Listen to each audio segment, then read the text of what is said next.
FIFA আগেই জানিয়েছিল আসন্ন ক্লাব বিশ্বকাপ হবে আরও বড় পরিসরে, যেখানে খেলবে ৩২টি দল।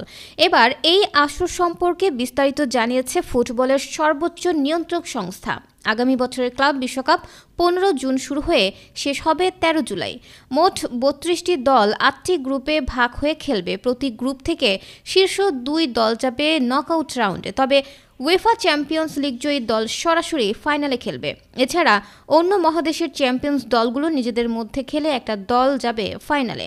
নতুন ফরম্যাটের ক্লাব বিশ্বকাপে ইউরোপ থেকে খেলবে ১২টি দল, দক্ষিণ আমেরিকা থেকে ৬টি, আফ্রিকা, এশিয়া, উত্তর আমেরিকা থেকে ৪টি করে, ওশেনিয়া থেকে আসবে ১টি করে, আর একটি হবে স্বাগতিক দেশের চ্যাম্পিয়ন ক্লাব। এক ক্লাব বিশ্বকাপ থেকে আরেক ক্লাব বিশ্বকাপের মাঝে ৪ বছরের পারফরমেন্স অনুযায়ী ক্লাবগুলোকে র্যাঙ্কিং করা হবে। সেই র্যাঙ্কিংয়ের ভিত্তিতে ক্লাব বিশ্বকাপে খেলার যোগ্যতা অর্জন করবে ক্লাবগুলো। এই ৪ বছরের মহাদেশীয় চ্যাম্পিয়নরা খেলবে সরাসরি। আগামী বছর হতে যাওয়া প্রথম আসরে ইউরোপ থেকে সরাসরি জায়গা পাবে ২০২১ থেকে ২০২৪ চ্যাম্পিয়ন্স লিগের জয়ী ক্লাবগুলো। তার মানে চেলসি, রিয়াল মাদ্রিদ, ম্যানচেস্টার সিটির পাশাপাশি এবারের চ্যাম্পিয়ন্স লিগ জয়ী দলেরও যুক্তরাষ্ট্রে হতে যাওয়া প্রথম আসরে খেলা নিশ্চিত।